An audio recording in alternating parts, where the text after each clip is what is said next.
Hello guys, मैं सूरज राज अपने YouTube channel paper hacker में आपका स्वागत करता हूं। और आज की इस वीडियो में मैं आपको बीएड एंट्रेंस एग्जाम 2021 में आने वाले क्वेश्चन, जो मोस्ट इंपोर्टेंट क्वेश्चन है, और ये 2017 का पेपर आप देख रहे हैं। ये जो मैं आपको दिखाने वाला हूं, ये 2017 का पेपर है, ठीक है, जिसमें आप जीके और जीएस के जो क्वेश्चन पूछे जाते हैं, 50 क्वेश्चन पूछे जाते हैं, उन क्वेश्चनों को लेके आया हूँ। तो 2017 का पूरा प्रैक्टिस सेट देख लो, कैसा 2017 में पेपर आया था, क्या क्या कैसे कैसे क्वेश्चन बने थे, तो देख लीजिए सारे के सारे अपलोड। और आज है दोस्तों 23 अप्रैल, और 23 अप्रैल को जो आपको इंपोर्टेंट क्वेश्चन दे रहा हूँ, ठीक है, जो 2017 का पूरा पेपर करा रहा हूँ, ठीक है, तो 23 अप्रैल है आज, इस बात को याद रखिए। तो स्टार्टिंग करते हैं वीडियो को। पहला क्वेश्चन आपके सामने है और आपको पहले क्वेश्चन का आंसर देना है। मोस्ट इंपोर्टेंट क्वेश्चन रहेगा।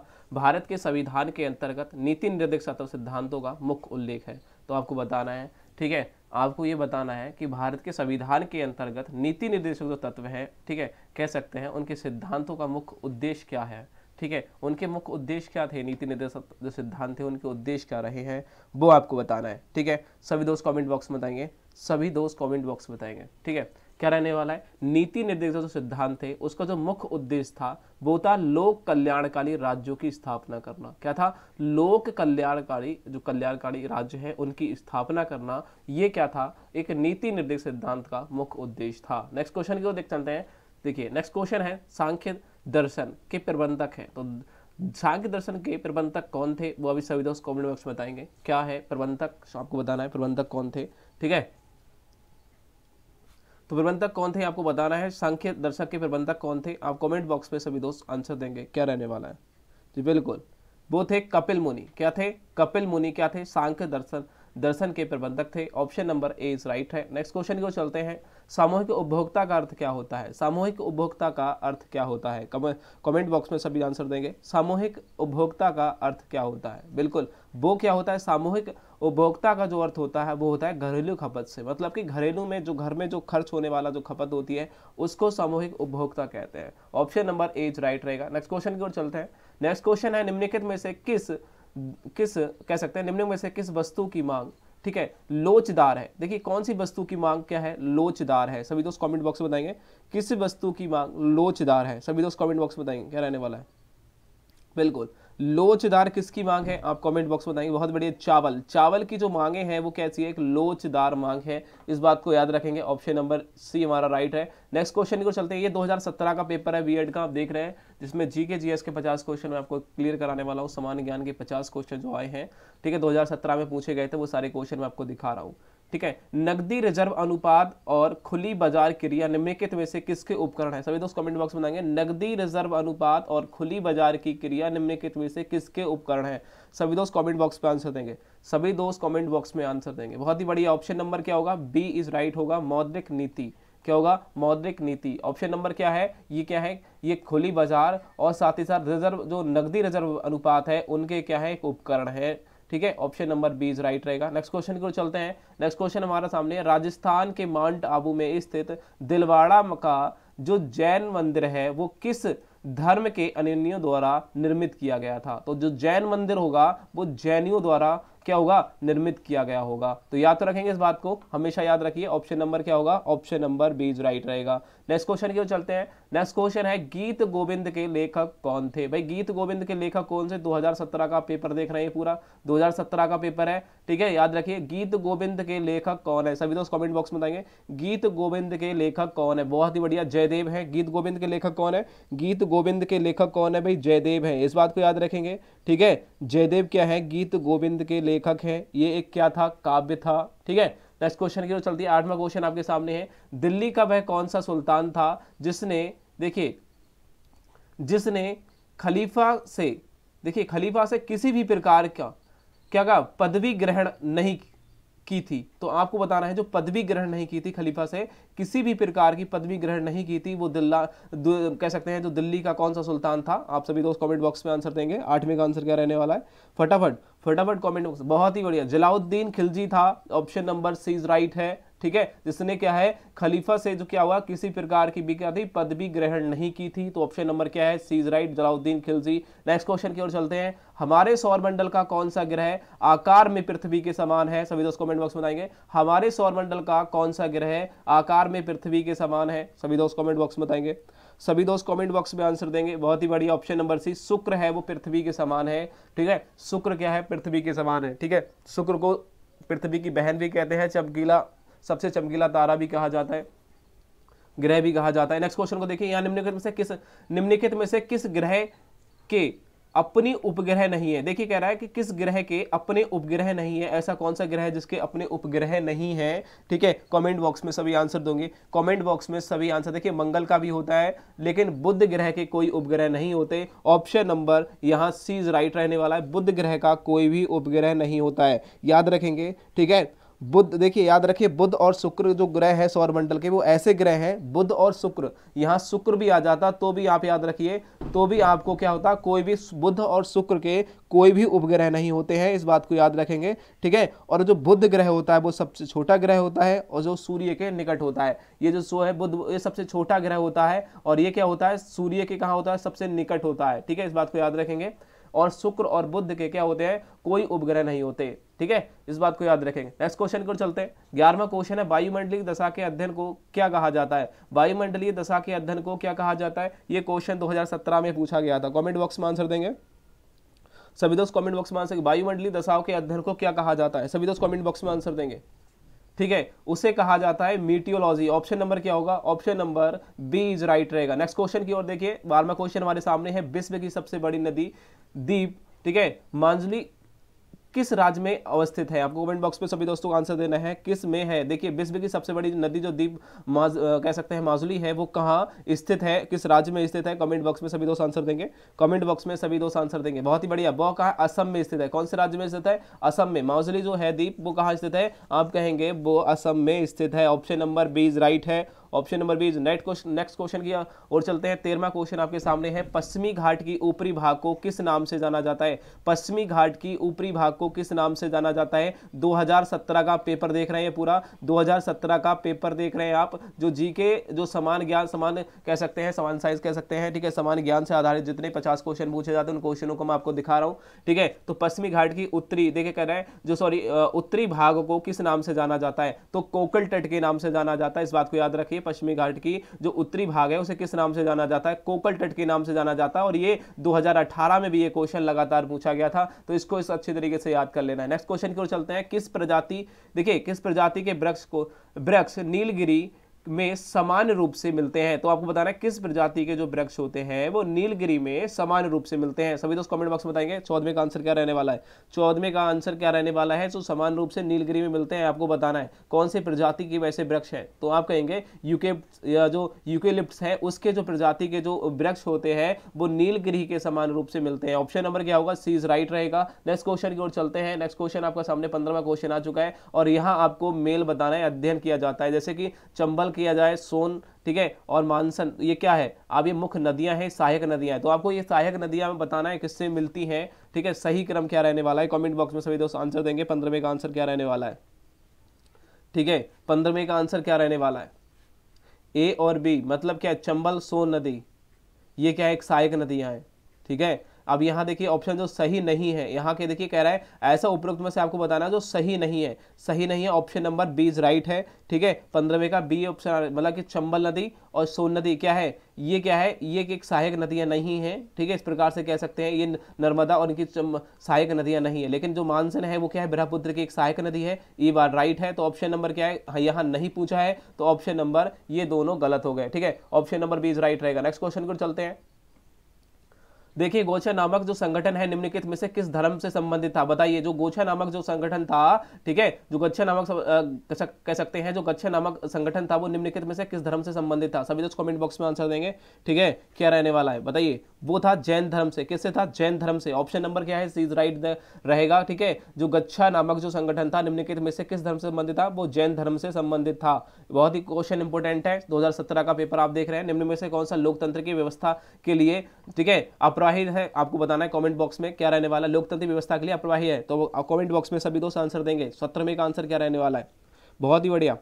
ठीक है, डी ऑप्शन उपरोक्त सभी होंगे। ठीक है, स्वतंत्र और निरस्त चुनाव के लिए, अवसर की समानता के लिए और निर्धारित सारे अधिकारों की सुरक्षा के लिए। ऑप्शन नंबर क्या है, उपरोक्त सभी होंगे, डी ऑप्शन राइट है। नेक्स्ट क्वेश्चन को देखिए, संविधान कि किस, देखिए संविधान कह सकता है किस तिथि को पूर्णता बनकर तैयार हो गया था। देखिए पूर्णता बनकर की बात कर रहे हैं यहाँ, बनकर, पूर्णता बनकर जो हुआ था वो 26 नवंबर 1949 में हो गया था। लेकिन जब कभी लागू की बात करता है कि लागू कब हुआ था, तो 26 जनवरी 1950 में संविधान लागू हुआ था। तो ये याद रखेंगे, बनकर की बात करें तो 26 नवंबर और तैयार मतलब कि लागू होने की बात करें तो 26 जनवरी 1950 में लागू हो गया था। इस बात को याद रखेंगे। नेक्स्ट क्वेश्चन की ओर चलते हैं। नेक्स्ट क्वेश्चन है, भारत के संविधान में मौलिक अधिकार हैं। भाई भारत के संविधान में मौलिक अधिकार क्या है, सभी दोस्त कमेंट बॉक्स में बताएंगे।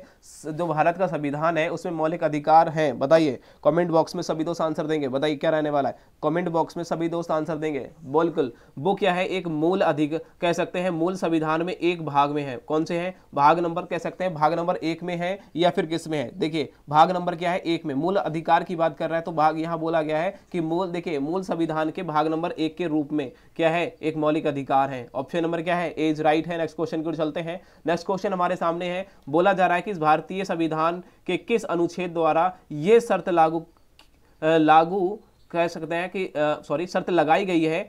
ठीक है, यहां बोला है भारतीय संविधान के किस अनुच्छेद द्वारा यह शर्त लगाई गई है कि राज्य के जो नीति निर्देशक सिद्धांत है वो किसी न्याय कह सकते हैं न्यायालय द्वारा लागू या बाध रूप से योग्य नहीं है। ठीक है, कह सकते हैं जो लागू योग्य रूप से या फिर बाध रूप से क्या है, योग्य नहीं होंगे, वो किस नियम के किस आर्टिकल के तहत होंगे। कमेंट बॉक्स में सभी दोस्त आंसर देंगे। बताइए क्या रहने वाला है, सभी दोस्त कमेंट बॉक्स में आंसर देंगे। 20 में का क्या रहने वाला है, देखिए यहां कह रहा है भारतीय संविधान के किस अनुच्छेद द्वारा यह शर्त लगाई गई है कि राज्य के नीति निर्देशक सिद्धांत किसी न्यायालय द्वारा लागू या वैध नहीं योग्य नहीं होंगे। तो आर्टिकल कौन सा है, आर्टिकल 37 के तहत। आर्टिकल कौन सा होगा, आर्टिकल 37 के तहत ये बताया गया है कि किसी भी जो नीति निर्देशक सिद्धांत है वो न्यायालय द्वारा लागू या फिर न्याय योग्य नहीं होंगे। ठीक है, या फिर बाध्य योग्य नहीं होंगे। इस बात को याद रखेंगे, आर्टिकल 37 के तहत। नेक्स्ट क्वेश्चन की बात कीजिए, देखिए दांडी यात्रा की शुरुआत महात्मा गांधी ने, ठीक है, कहां से की थी, तो आप कहेंगे साबरमती आश्रम से की थी, आपको पता है। ठीक है, साबरमती आश्रम से की थी। ऑप्शन नंबर क्या है, option number D is right है। नेक्स्ट क्वेश्चन की ओर चलते हैं। नेक्स्ट क्वेश्चन है,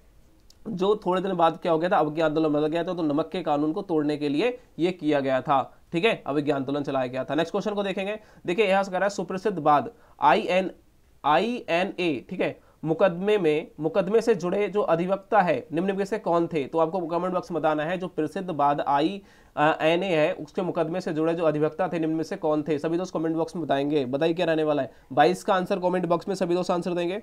बिल्कुल ठीक है, वो क्या है, ए ऑप्शन नंबर राइट है, जिसे कहते हैं भूला भाई। ठीक है, भूला भाई देसाई। ऑप्शन नंबर क्या होगा, option number A is right है। नेक्स्ट क्वेश्चन की देखते हैं, स्वतंत्रता का जो नवग्रहित जो तिरंगा है पहली बार किस कांग्रेस अधिवेशन में, ठीक है, फहराया गया था। सभी दोस्त कमेंट बॉक्स में बताएंगे। 23 में का आंसर क्या रहने वाला है, सभी दोस्त कमेंट बॉक्स में बताएंगे। ठीक है, स्वतंत्रता का जो नवग्रहित तिरंगा था वो पहली बार किस कांग्रेस अधिवेशन में कह सकते हैं कि फहराया गया था, वो सभी दोस्त कमेंट बॉक्स में आंसर देंगे। ठीक है, 23 में का आंसर क्या रहने वाला है, बहुत ही बढ़िया। कहां फहराया गया था, कहां फहराया गया था, वो खाया गया लाहौर अधिवेशन जो 1929 में हुआ था, उसमें क्या है जो नवग्रहित तिरंगा था वो पहली बार कांग्रेस द्वारा फहराया गया था। नेक्स्ट क्वेश्चन को देखिए, यहां बोला कि मातृ देवी की पूजा किस कह सकते हैं किस सभ्यता के संबंधित है। तो किस सभ्यता से संबंधित है आप कमेंट बॉक्स में बताएंगे। वो सिंधु घाटी सभ्यता से संबंधित है, ये तो सभी को पता होगा। ठीक है, सिंधु घाटी की सभ्यता के लोग जो क्या करते थे, मातृ देवी पूजा करते थे, और ये क्या है सिंधु घाटी सभ्यता से रिलेटेड है। ऑप्शन नंबर क्या होगा, 24 का सीज राइट रहेगा। नेक्स्ट क्वेश्चन की ओर चलते हैं। नेक्स्ट क्वेश्चन है, देखिए 2017 का आप पेपर देख रहे हैं। ठीक है, यहां बोल रहा है कि किस बौद्ध संत के प्रभाव में अशोक ने बौद्ध धर्म को ग्रहण किया था। तो सभी दोस्त कमेंट बॉक्स में बताएंगे किस बौद्ध संत के प्रभाव में, ठीक है, या इफेक्टेड के आधार पर क्या किया गया था कि अशोक ने बौद्ध धर्म को ग्रहण किया था। सभी दोस्त कमेंट बॉक्स में आंसर देंगे, क्या रहने वाला है, सभी दोस्त कमेंट बॉक्स में आंसर देंगे। बहुत ही बढ़िया, वो है उपगुप्त के कारण। किसके कारण, उपगुप्त के कारण। उनके क्या किया गया था, उपगुप्त थे, एक अशोक थे, उन्होंने क्या किया, बौद्ध धर्म का संग्रहण किया था या फिर ग्रहण किया था, इस प्रकार से कह सकते हैं। ठीक है, तो उपगुप्त के कारण। ठीक है, इस प्रकार से याद रखेंगे। ऑप्शन नंबर बी राइट था ऊपर वाला। देखिए विटामिन B6 का रासायनिक नाम क्या है, विटामिन B6 का रासायनिक नाम क्या है, सभी दोस्त कमेंट बॉक्स में बताएंगे। विटामिन B6 का रासायनिक नाम क्या है, बहुत ही बढ़िया, पायरोडॉक्साइन। ठीक है, पायरोडॉक्साइन ऑप्शन नंबर क्या होगा, बी राइट होगा, पायरीडॉक्साइन। ठीक है, पायरीडॉक्साइन ऑप्शन नंबर क्या है, बी राइट है। नेक्स्ट क्वेश्चन को देखिए, ठीक है, ऑप्शन नंबर क्या होगा, option number B is right. Next question देखिए, आगे से यहाँ कह रहा है गति के नियम के प्रतिपादन किसने किया था, तो गति के नियम का प्रतिपादन किसने किया था, सभी दोस्त कमेंट बॉक्स में आंसर देंगे। गति के नियम का प्रतिपादन किसने किया था, कमेंट बॉक्स में आंसर देंगे।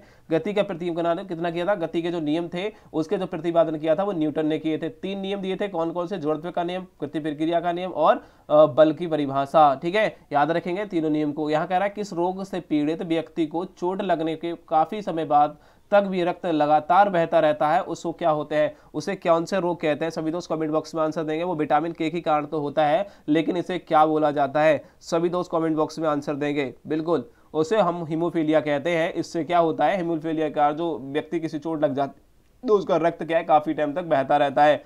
ठीक है, और इसके लिए विटामिन के की कमी हो जाती है। विटामिन के की कमी के कारण क्या होता है, हीमोफीलिया हो जाता है, और इसको विटामिन के इंजेक्शन लगाने के बाद में वो ब्लड क्या है, पूरी तरीके से जम जाता है। नेक्स्ट क्वेश्चन को देखेंगे, दवा और खाद्य पदार्थों के संरक्षण आदि में निम्न अम्लों का प्रयोग किया जाता है, तो कौन से प्रयोग किया जाता है, सभी दोस्त कमेंट बॉक्स में बताएंगे। ठीक है, क्या रहने वाला है, वो है बेंजोइक अम्ल। ठीक है, बेंजोइक अम्ल का प्रयोग किया जाता है खाद्य या जो हमारी दवाएं होती हैं उनके पदार्थ के संरक्षण के लिए। ठीक है, और जो अम्लों का यूज किया जाता है वो बेंजोइक अम्ल का यूज किया जाता है। नेक्स्ट क्वेश्चन की ओर चलते हैं, निम्नलिखित में से कौन सा, देखिए कौन सा लक्षण लिंग सहलंग है, आपको बताना है सभी दोस्तों। देखिए जो लिंग सहलंग लक्षण कौन सा है, आपको सभी दोस्त कमेंट बॉक्स में बताना है। लिंग सहलंग लक्षण क्या होता है वो आपको बताना है। ठीक है, बहुत ही बढ़िया। 30 का क्या होने वाला है, डी ऑप्शन राइट होगा, जिसमें आपको कह सकते हैं कि जो वर्धनता है और हीमोफीलिया क्या है, ये ऐसे जो रोग हैं जो एक लिंग सहलंग लक्षण होते हैं, जो एक पीढ़ी से दूसरी पीढ़ी में जाते रहते हैं, याद रखिए। नेक्स्ट क्वेश्चन की ओर चलते हैं, प्रति सेकंड एक खरब गणना कह सकते हैं। ठीक है, गणना करने की क्षमता से युक्त परम एक कह सकते हैं 10,000 कंप्यूटर का निर्माण किसने किया था, तो यहां कह रहा है प्रति सेकंड 1 खरब गणना। ठीक है, 1 खरब की बात कर रहा है, 1 खरब गणना की क्षमता से युक्त परम 10,000 कंप्यूटर का निर्माण किसने किया था, जो परम 10,000 कंप्यूटर था उसका निर्माण किसने किया था ये बताना है। परम ये कंप्यूटर का नाम है, याद रखिए, परम 10,000। ठीक है, याद रखिए परम 10,000 जो कंप्यूटर का नाम है, इसका निर्माण किसने किया था, कमेंट बॉक्स में सभी दोस्त आंसर देंगे।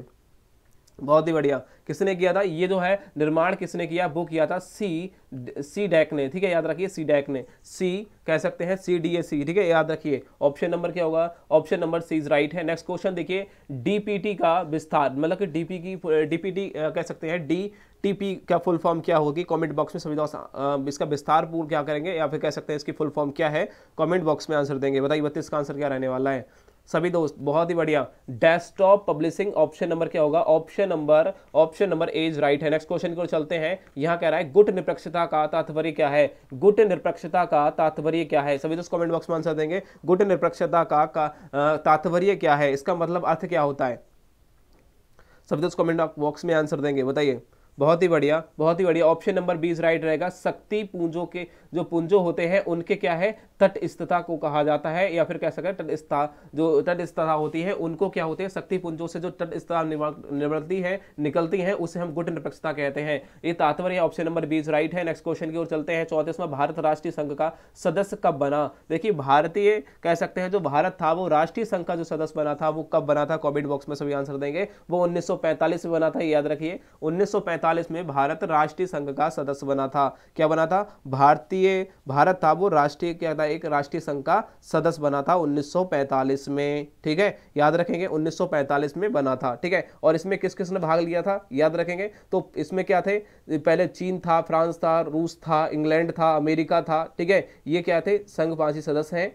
ठीक है, और जो कह सकते हैं संयुक्त राष्ट्र संघ क्या है, ये क्या है, 5 सदस्यीय सदस्य थे, उनमें इन्होंने भाग लिया था। ठीक है, नेक्स्ट क्वेश्चन की ओर चलते हैं। नेक्स्ट क्वेश्चन है आपका, संयुक्त राष्ट्र संघ की महासभा के अनुसार किस तिथि को अंतरराष्ट्रीय शक्ति दिवस मनाया जाता है। तो देखिए यहां बोला जा रहा है कि संयुक्त राष्ट्र जो संघ है उनकी महासभा के अनुसार किस तिथि को अंतरराष्ट्रीय शक्ति दिवस मनाया जाता है। सभी दोस्त कमेंट बॉक्स में आंसर देंगे। बिल्कुल 21 सितंबर को, बहुत ही बढ़िया, जिसने आंसर सी ऑप्शन दिया है 21 सितंबर को मनाया जाता है। ठीक है, इसका उद्देश्य क्या है, अंतरराष्ट्रीय स्तर पर सभी देशों के बीच में शक्ति व्यवस्था स्थापित करना है। ठीक है, इसका मुख्य उद्देश्य क्या था, वो था कि सभी देशों के बीच में क्या था, शक्ति व्यवस्था को स्थापित करना था।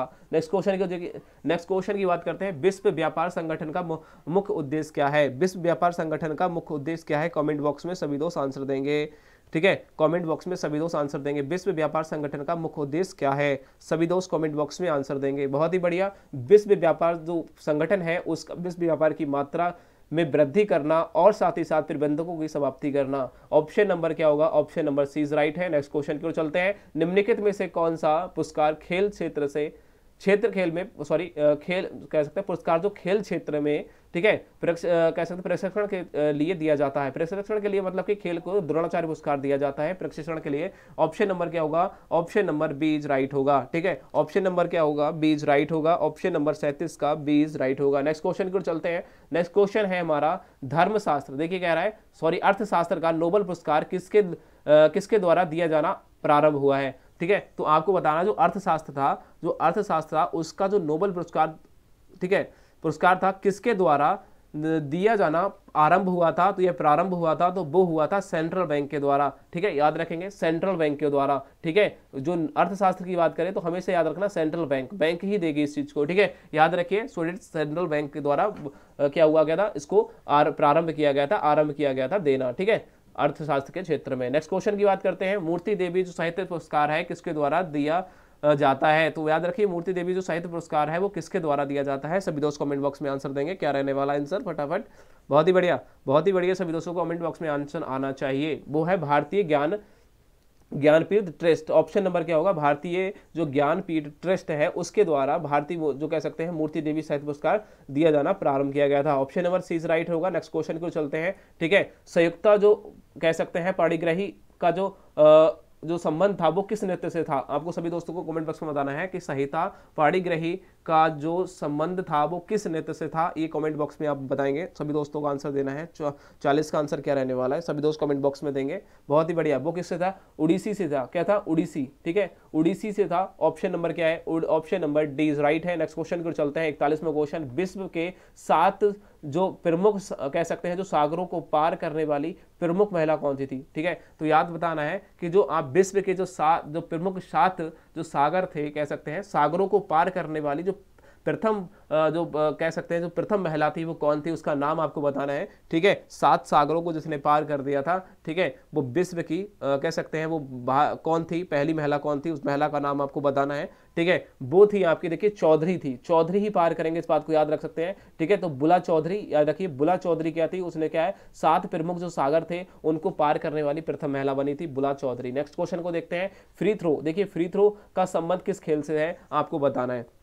सभी दोस्तों को कमेंट बॉक्स में बताना है फ्री थ्रो का संबंध किससे खेल से है, आपको ये कमेंट बॉक्स में बताना है। बहुत ही बढ़िया। देखिए वो बास्केटबॉल से है। फ्री थ्रो का मतलब क्या है, बास्केटबॉल से संबंधित है। Option number B is right रहेगा। नेक्स्ट क्वेश्चन की चलते हैं। नेक्स्ट क्वेश्चन है स्पेल ऑफ द टाइगर पुस्तक किसके द्वारा लिखी गई थी। सॉरी दोस्तों, बताइए इस क्वेश्चन का आंसर देना है सभी को। ठीक है, किसके द्वारा लिखी गई थी, किसके द्वारा लिखी गई थी। ठीक है, स्पेल ऑफ द टाइगर पुस्तक किसके द्वारा लिखी गई थी। सभी दोस्त कमेंट बॉक्स में आंसर देंगे। सभी दोस्त कमेंट बॉक्स में आंसर देंगे। क्या रहने वाला है, बहुत ही बढ़िया, क्या रहने वाला है, एस माउंट जो आपके कह सकते हैं माउंट गोमरी थे उसके द्वारा लिखी गई थी। तो ऑप्शन नंबर क्या है, सी इज राइट है। नेक्स्ट क्वेश्चन की बार चलते हैं।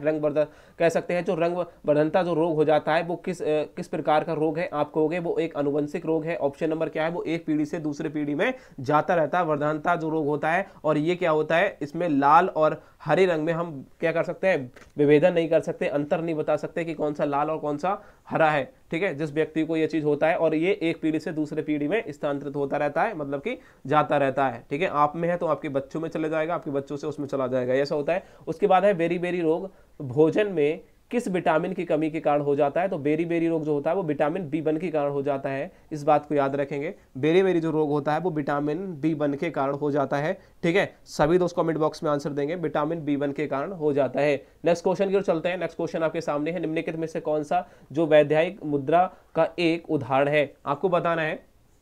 ठीक है, वैकल्पिक जो मुद्रा होती है, याद रखें निम्नलिखित में से कौन सा, निम्नलिखित में से क्या, ठीक है, में से आपको बताना है क्या जो वैकल्पिक मुद्रा का एक उदाहरण है। वैकल्पिक मुद्रा किसे कहते हैं, कमेंट बॉक्स में आपको देना है वैकल्पिक मुद्रा। ठीक है, वैकल्पिक मुद्रा किसे कहा जाता है, सभी दोस्त कमेंट बॉक्स में आंसर देंगे। बिल्कुल, उसे हम चेक, जो हमारा चेक वगैरह होता है, ठीक है, चेक कह सकते हैं। तो चेक को हम क्या कहते हैं, वैकल्पिक मुद्रा के रूप में एक उदाहरण है चेक, जो हम काट के देते हैं किसी को, उसे हम वैकल्पिक कह सकते हैं, कि जो वैकल्पिक मुद्रा का एक उदाहरण होगा। ठीक है, ऑप्शन नंबर क्या है, option number C is right है। नेक्स्ट क्वेश्चन की ओर चलते हैं। नेक्स्ट क्वेश्चन हमारे सामने है, ठीक है, गोल्डन कह सकते हैं, गोल्ड हैंडसैक जो स्कीम है उसका संबंध किससे है, आपको बताना है। सभी दोस्त कमेंट बॉक्स में आंसर देंगे। 47 का आंसर क्या रहने वाला है, बहुत ही बढ़िया, सभी दोस्त आंसर देंगे क्या रहने वाला है। गोल्डन हैंडसैक स्कीम है, उसका संबंध किससे है आपको बताना है। वो option number D is right रहेगा, स्वैच्छिक से सेवन युक्त कह सकते हैं निवृत्ति से है। ऑप्शन नंबर क्या होगा, option number D is right है। नेक्स्ट क्वेश्चन की ओर चलते हैं। नेक्स्ट क्वेश्चन है, निम्नलिखित में से किस पंचवर्षीय योजना में वास्तविक विकास दर, ठीक है, लक्षित विकास दर से कमी थी। ठीक है, मतलब कि कह सकते हैं जो लक्षित विकास दर से क्या थी, कम थी। कमेंट बॉक्स में सभी दोस्त बताएंगे कि जो निम्नलिखित में से किस पंचवर्षीय योजना में वास्तविक विकास दर जो लक्षित विकास दर से क्या थी, कम थी। सभी दोस्त कमेंट बॉक्स में बताएंगे कि कौन सी वो पंचवर्षीय योजना थी। तो कमेंट बॉक्स में सभी दोस्त आंसर देंगे। 48 का आंसर क्या रहने वाला है, ठीक है, ऑप्शन नंबर चौथी जो पंचवर्षीय थी, चौथी जो पंचवर्षीय योजना थी उसमें क्या था, ठीक है, जो चौथी पंचवर्षीय योजना थी उसमें वास्तविक विकास की जो दर थी वो क्या थी, लक्ष्य विकास दर से कम थी। इस बात को याद रखेंगे। ऑप्शन नंबर क्या है, option number B is right है। नेक्स्ट क्वेश्चन को चलते हैं। 49वां क्वेश्चन आपके सामने है, निम्नलिखित में से किस मात्रात्मक जो कह सकते हैं जो शाख है उसका नियंत्रण की एक विधि नहीं है, आप कमेंट बॉक्स में बताएंगे। ठीक है, जो मात्रात्मक कह सकते हैं, मात्रात्मक शाख है उसका कह सकते हैं जो शाख है उसको नियंत्रण की एक विधि नहीं है, वो कौन सी विधि नहीं है, सभी दोस्त कमेंट बॉक्स में बताएंगे। 49 का आंसर क्या रहने वाला है, सभी दोस्त कमेंट बॉक्स में बताएंगे। ठीक है, वो है देखिए बचत खाते पर ब्याज दर में क्या है, बढ़ोतरी। ऑप्शन नंबर क्या है, option number D is right रहेगा। नेक्स्ट क्वेश्चन की ओर चलते हैं। लास्ट क्वेश्चन इस वीडियो का, 50 क्वेश्चन हमारे कंप्लीट हो चुके हैं। ठीक है, तरलता अधिमान, ठीक है, तरलता जो अधिमान है वो क्या होता है, सभी दोस्त कमेंट बॉक्स में आंसर देंगे। तरलता अधिमान क्या होता है, सभी दोस्त कमेंट बॉक्स में आंसर देंगे क्या रहने वाला है।